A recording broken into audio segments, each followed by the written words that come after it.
Hello, welcome to Spectator Sporting. I'm Zach Roach, along with my partner, Mr. Adi Wally.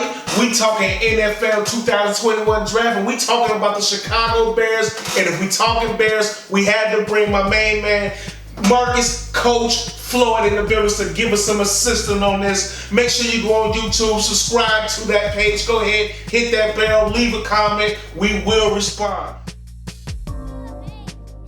The Bears surprised the hell out of all of us. Because I don't think I think the last show we talked about the Bears preview, we all was firm in our belief. Do not go get a quarterback to stick to your number 20 pick. Pick as the drafts come to you. Pick the best available. But I'll be lying to you. And when Denver picked Patrick Surtain, I did not get excited that the Bears was going to make a trade. And I was like, this is the time to go get Justin Fields. So I am excited. I talked a lot of mess and said don't do it, but I'm glad they did. I'm glad they didn't listen to me. So Ali Wally, talk to me about Justin Fields. Okay, well, you know what, Justin Fields, all right? So we know that Trevor Lawrence and Zach Wilson, they're going to play in their rookie years, but Mac Jones and Trey Lance and Justin Fields won't, because they're trying to do the Kansas City thing where, you know, how Patrick Mahomes sat out a year and then he came in his next year and played and everything like that. So Justin Fields is going to sit out his first year. And so I'm curious to see if our man Andy Dalton is worth the $8.5 million upgrade. We paid $8.5 more money than for Andy Dalton than Mr. Trubisky, because Mr. Trubisky is only getting a guaranteed $1.5 million with the Buffalo Bills, and Andy Dalton's getting $10 million. So I want to see what he can do with the Bears. And so now in 2018, Andy Dalton, he was in Cincinnati, and A.J. Green, he missed half the season. And Andy Dalton in week 11, game 11, he injured his thumb. He ended up on injured reserve, okay? He was out. And then in the very next season, his best wide receiver was Tyler Boyd, and A.J. Green was out, of course, injured again, okay? And so last year with the Dallas Cowboys, Andy Dalton, the Dallas Cowboys, 4 out of their 5 starting offensive linemen was out. They was hurt. He had no time to throw. Ezekiel Elliott had nowhere to run, okay? So Dalton is 33 years old. He's trying to prove to the NFL that he can be a starter in the league. But Justin Fields has a huge chip on his shoulder, okay? Yeah. The man, 11 teams passed him up, including the New York Giants, and God bless Big Blue.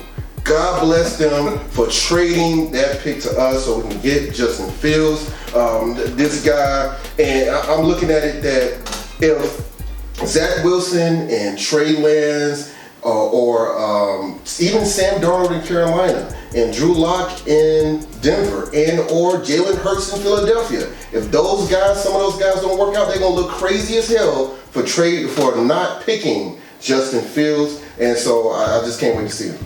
Absolutely. And it's going to be important to see how the Bears are going to coach him, how are they going to put the positions around him. And also, Matt Nagy, no more excuses. We can't say you don't have the quarterback. I don't want to hear it. Now your play calling is really going to be under a microscope. Coach, talk to me about this pick. First of all, was you surprised they got Justin Fields? And what's your thoughts about him going to the Bears? And what do you think that does for the city of Chicago?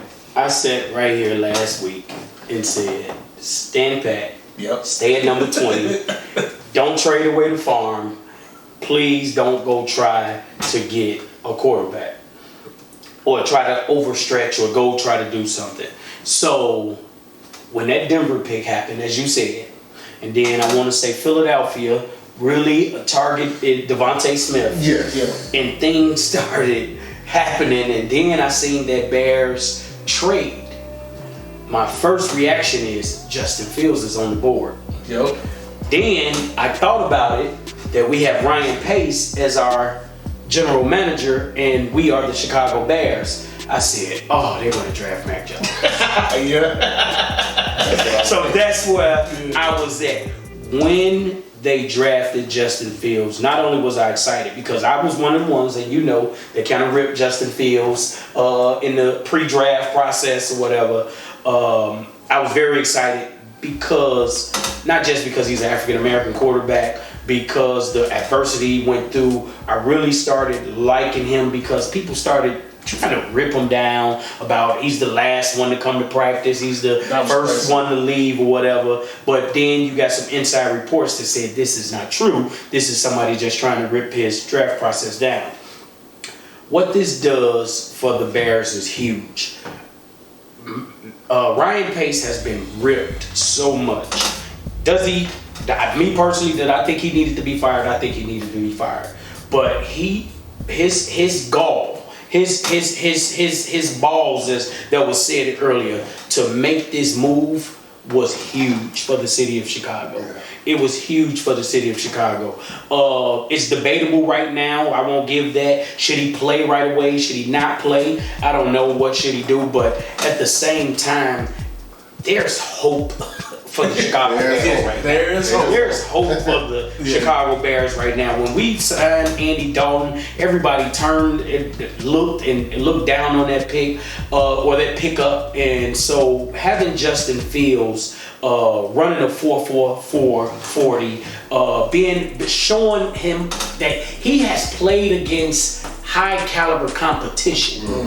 And that's something we didn't see with our last quarterback. Maybe he had the tools and maybe he had the talent, but we hadn't seen him. We have seen Justin Fields perform, and so that's why it's so much hope for the city of Chicago. That's why it's so much hope for Chicago Bears fans, because you've seen this man perform.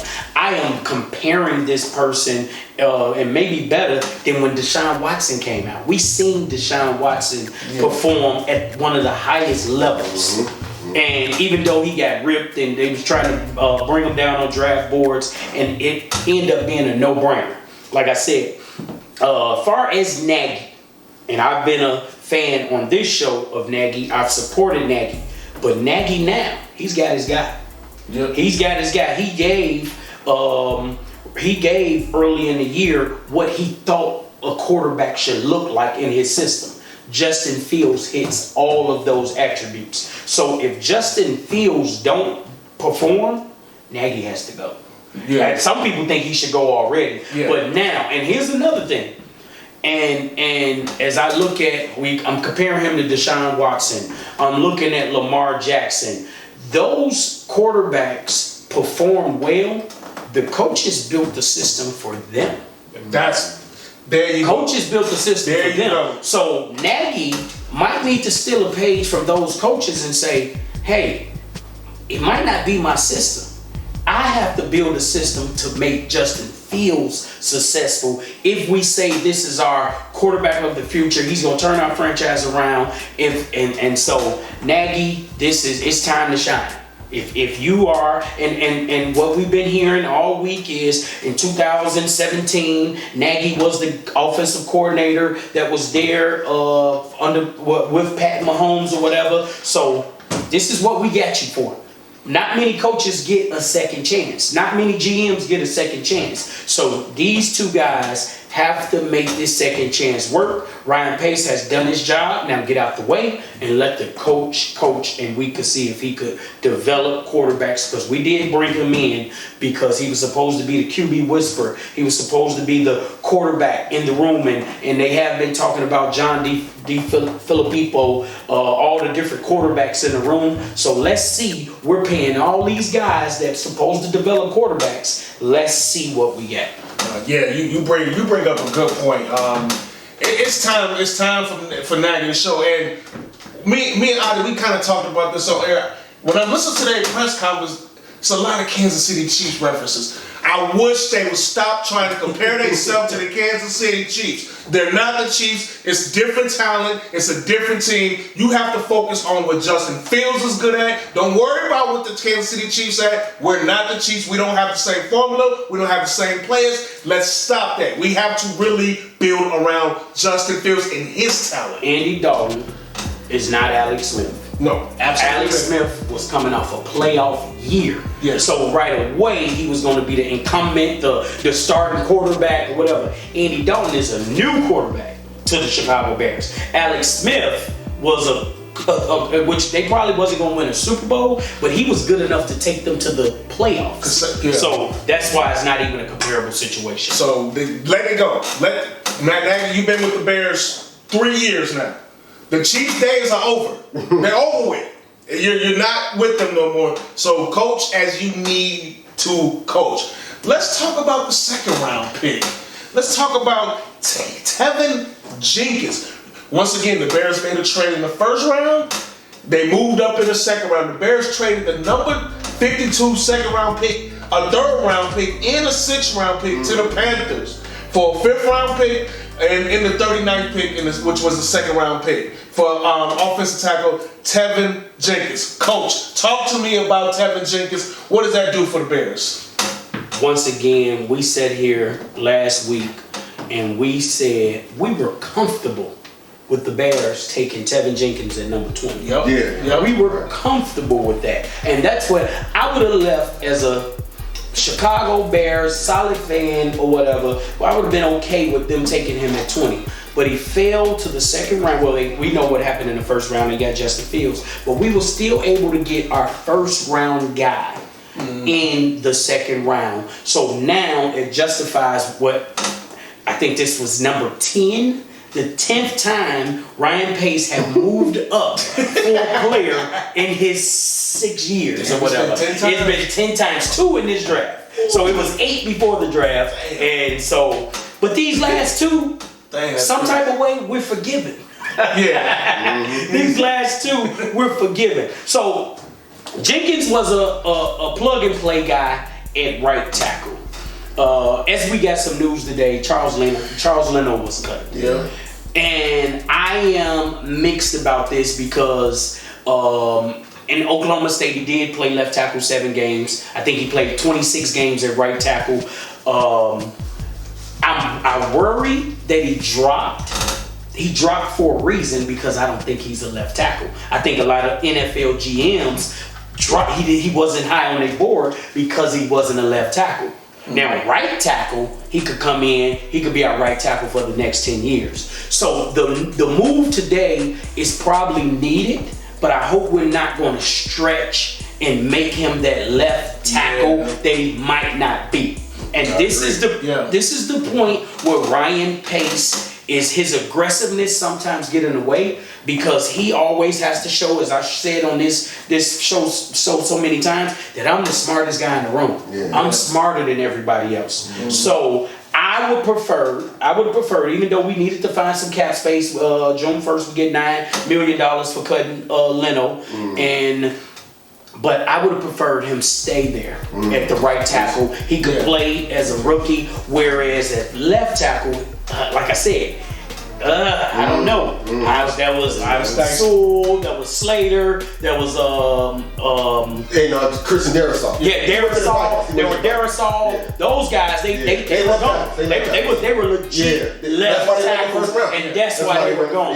That's why they were gone. So this is I hope this ain't Ryan Pace trying to say, hey, I'm smarter than everybody else. I really love this guy, and I'm gonna stick him in at left tackle. So that's my fear. That's my fear. I love the draft pick. The draft pick, but with the news coming out today, I hope it's not a force to put him at left tackle. Now, there's still some options. Because he could come in and, like I said, it's legit that he could come in at right tackle and play right away. But right tackle is not left tackle. We know that. But it is still some options in the free agent market of some older guys, Eric Fisher, Mitchell Schwartz, a couple guys. So right now we still trying to see. Like I said, I love the pick. If you would have told me on Thursday morning, the Bears was going to leave the first 2 rounds with Justin Fields and Teven Jenkins, I'd have been like, okay, stop playing with me. There's no way. Right. So we had the best 2 rounds I think we possibly could have. Absolutely. I agree 100% with that. They first 2 picks, they hit needs, quarterback and offensive tackle. Adi, talk to me. What is Teven Jenkins going to do for the Bears? Well, you know what? If Ryan Pace would have stayed put at the number 52 pick in the second round, rather than trading up with the Carolina Panthers at the number 39 pick, 5 offensive tackles would have been off the board. Teven Jenkins would have been gone. Liam Eichenberg, he went to the Miami Dolphins. He would have been gone. Walker Little, he went to the Jaguars. Jackson Carman, he went to Cincinnati Bengals. Sam Cosmi went to the Redskins. All those guys would have been gone. he kind of had to trade up for Teven Jenkins, so I really can't get mad at him about it. And so now Teven Jenkins, I love his tenacity, his power, and athleticism.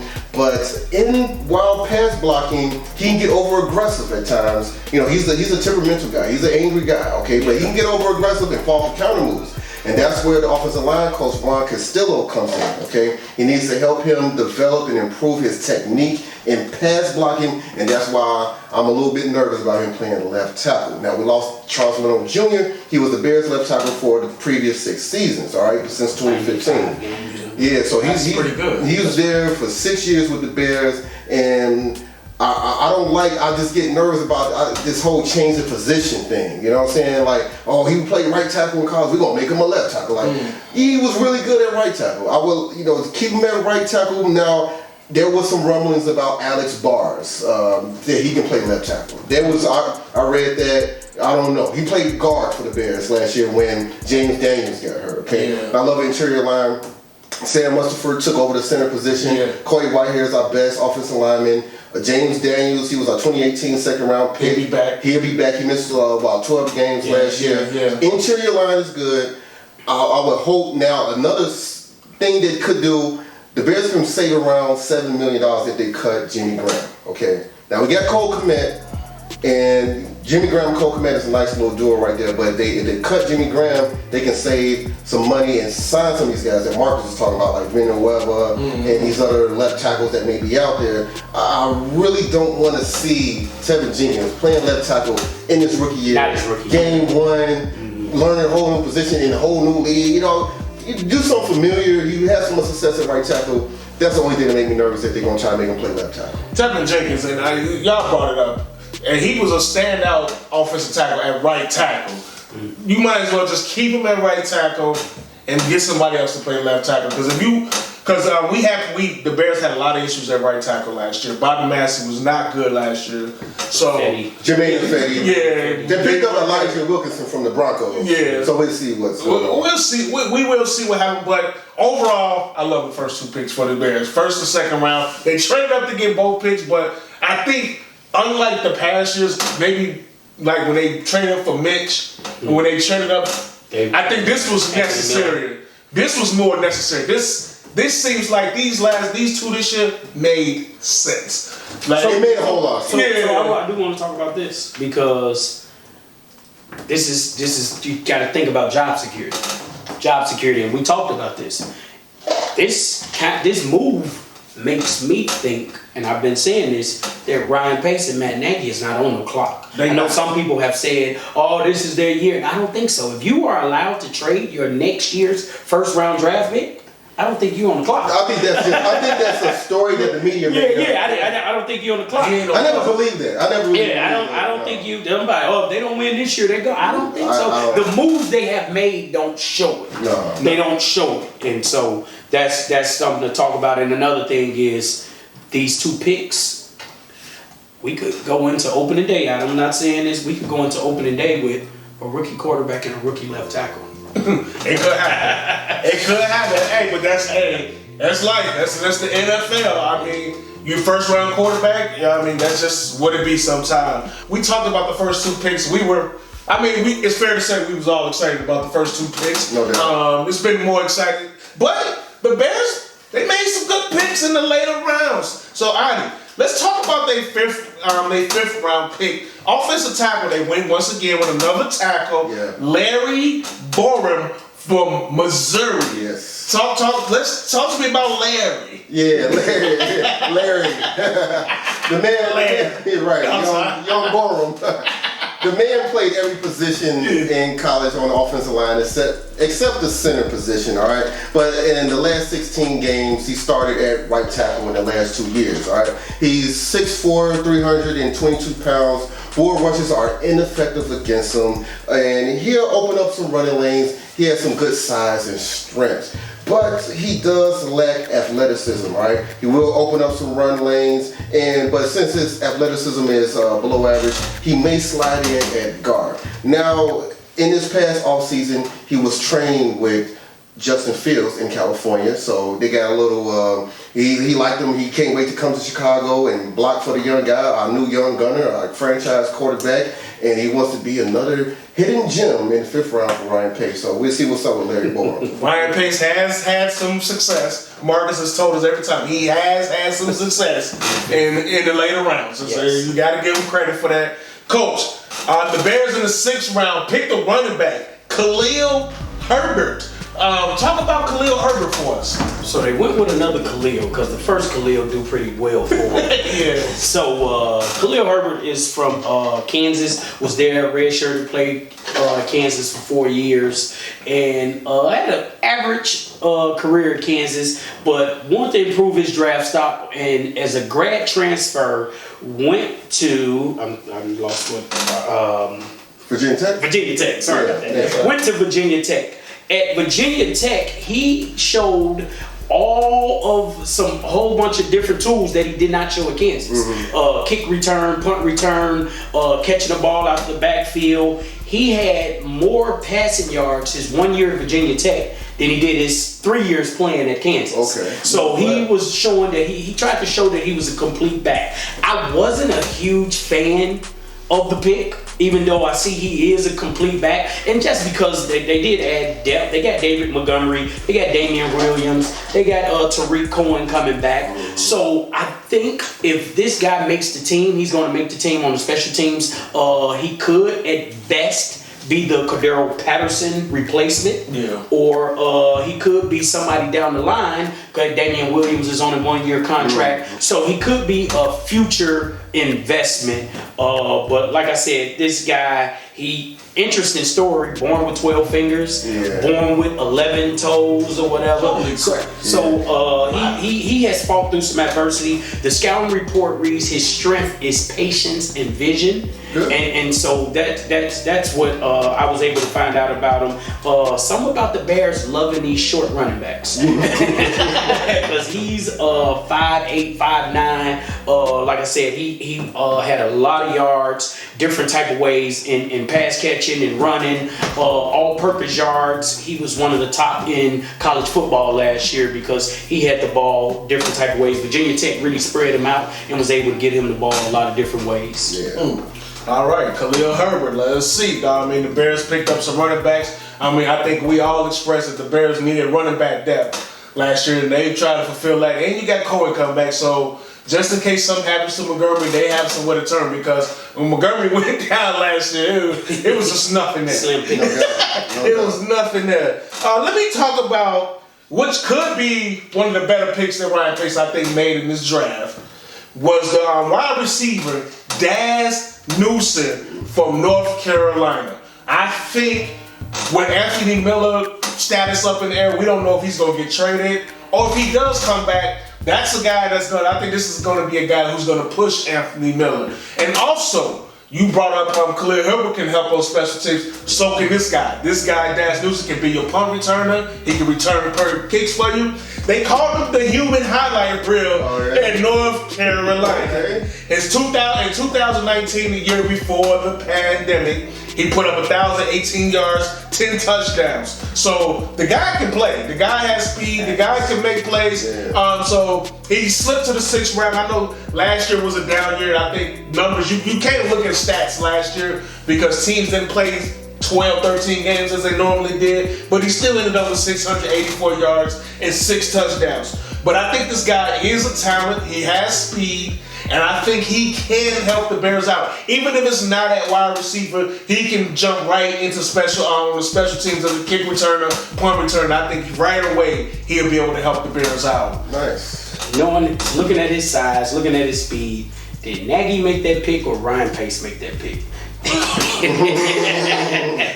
I think that was a toy for Nagy. Yeah, that's Nagy. That's all Nagy. Yeah, I mean, and then I get it because they had to do something. Because Patterson, even though I couldn't stand when they gave him the ball out the backfield running the ball, he was a factor in special teams. Yes. He was a big factor in a touchdown or field position. Like you want to get that kind of back because that'll help all the time. Adi, Thomas Graham Jr. from Oregon. Talk to me. Yeah, the quarterback, all right? He was a top 50 recruit, top 50 high school recruit coming out of California. He opted out of the 2020 season, all right, for the Oregon Ducks. But at the Senior Bowl, he impressed the coaches at the Senior Bowl, all right? He's 5'10", 190 pounds. He's relentless in challenging wide receivers out there in the passing game. He likes to come up and deliver hits in the running game, and he wraps up pretty well. But he, on deep routes, his long speed on deep routes was not enough, okay? And his stock fell because he ran a 4.52 40, all right? So his stock fell because of that.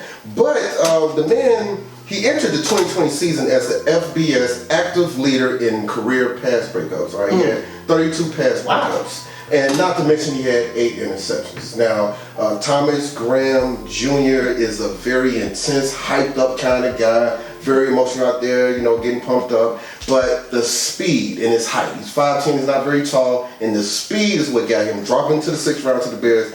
We'll see if that really affects him in the NFL. No, definitely. Coach, the last pick the Bears had, somebody help me say this. Khyiris Tonga. Khyiris Tonga. Khyiris Tonga. What a name. There's some great names in this draft, I gotta be honest. Khyiris Tonga from BYU. BYU, this man has a very interesting story. First off, he was homeless. His mom was homeless, he was homeless. He then got adopted.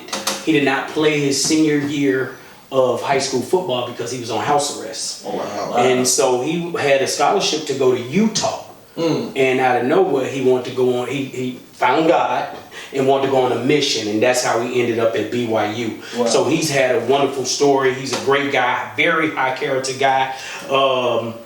As you're looking at this picture, you see this picture is with him and Peyton Dornan. Peyton Dornan is the son of a good friend of mine, Chad Dornan. We met at Western Illinois. That is one of her favorite players on the BYU team because he's such a great guy. My friend Chad went to college with right away when they drafted him. He was so excited because he said he's one of the high character guys. He's a really good guy. So now about the football. 7th round draft pick, played in the Mountain West. He was one of the strongest, by far one of the strongest guys in the Mountain West. His stats does not wow you because every team double teamed him. Every team double teamed him, so that's why he dropped, because GMs and coaches want to see after those double teams, what do you do?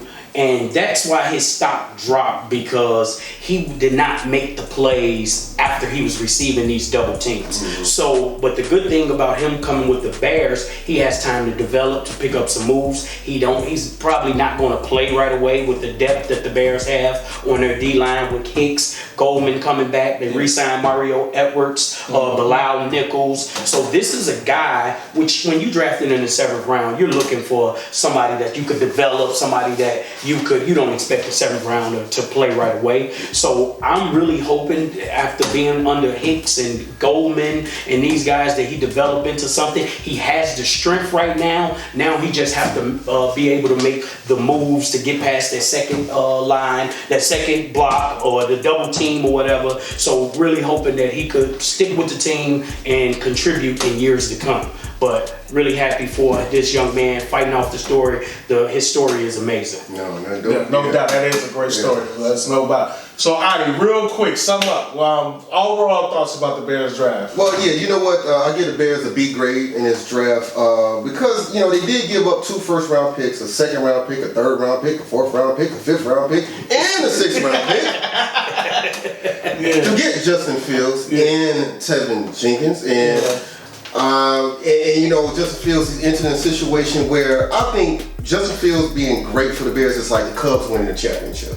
It's similar to that. Like, you know, you in this huge franchise quarterback drought, and is he the one to break it? You know, and as a Bears fan, I just hope he is the one. And then you got Teven Jenkins. Please don't make him play left tackle. He might be good at left tackle. I don't know, but I just hope they keep him at right tackle. He had so much success there with the Oklahoma State Cowboys. Hope they keep him at right tackle. That's the thing about it. They cutting Charles Leno Jr. really made me get a little more nervous about this draft. When Leno was there, I'm like, okay, he's going to be right tackle. we good. You know what I'm saying? I mean, he don't have to play left tackle. He can play right tackle. You know what I'm saying? So, and then we didn't get a cornerback. I wanted the boy Newsome. Yeah. I wanted Farley. Caleb Farley went to the Titans. Yeah. Newsome went to the Cleveland Browns. Wanted them dudes, but we couldn't get him. We couldn't get the cornerback. Cornerback position is depleted because Kyle Fuller's gone and the dude Buster Screen is gone. Yeah. Right? So I give him a B grade, but hey, I'm glad they did get Justin Fields. I'm glad they got Teven Jenkins. We'll see what happens. Coach, overall thoughts about the draft? I think it was a little harsh. Yeah, it was a little harder than I expected. How many quarterbacks have you been excited with in your lifetime? I'm giving him an A. Yeah. I'm giving him an A. And the reason why I say I'm giving him an A, what was Pat Mahomes traded up for? What did they give up? What did Kansas City give up? We don't remember. We don't care. Because guess what? Whatever he gave up, it was worth it. So if Justin Fields is going to come in and play, and he's going to make us forget about us not having a first round draft pick next year. He's going to make us forget about what for third and how many other years. So when you are going to get a talent like Justin Fields, I think you have to give it up. I think they could have gave up more. They could have gave up more. They could have gave up. Look what San Fran gave up for Trey Lance. They gave up more. They gave up a lot. So you targeted some guys. You wanted your guys. You went got them. The verdict is still out when they traded Khalil Mack and they didn't have first round draft picks for a while. But you see what he did. Well, he wasn't defensive player. Was he defensive player? No, he didn't win it. He was all pro. Yeah. So you kind of forget about those picks. I really like that they went and got some depth on the offensive line as well. We know a weakness, and we thought they had some strengths, but they had a lot of undrafted guys, and they were just trying to hit. You know what I mean? They went and got some guys this year where they know they could play, they could plug in right away. If you come out the draft, they're going to have 2 starters. Yeah. They're going to definitely have 2 starters. Last year they had a draft. They came out the draft with 3 starters. So I give them an A grade. It's just at this point, when will Justin Fields take his first snap? And so whenever it is, I think it'll be time. I think if he's the best quarterback day one, play him. Be the best quarterback day one. Yeah. If it's not to December, play him in December. Or if it's 2022, play him in 2022. But for one of the first times in my lifetime, Chicago Bears history, they have somebody that they are excited about. We was excited about Cutler. We know we was excited about Cutler. That did not pan out the way it was, but how many times have the Chicago Bears had a quarterback that we were excited about? Yeah. And not only excited about, that had game film that we had seen that he had performed before. Yeah. So I give them an A. Overall, I really do like the draft. Yeah, I give them an A minus. A minus or A minus. I only give them the minus because they had to give up some picks. I don't like them next year not having a first round pick again, but because we just went through 2 years of that. But I always say, if it's for your guy, if it's the guy you like and that's who you want, that's who you go get. And Justin Fields, Matt Nagy called him a generational talent. So if he's a generational talent, you give up what you have to give up to go get him. So I'm not mad. So I get the Bears. They came out way better in this draft than I expected. Like I said, we talked about this at the beginning of the show. We just wanted them to stand pat. But things fell the Bears' way. They had some luck. Fields ended up dropping down, and it worked out for the Bears. And Ryan Pace, boy, he got 9 lives.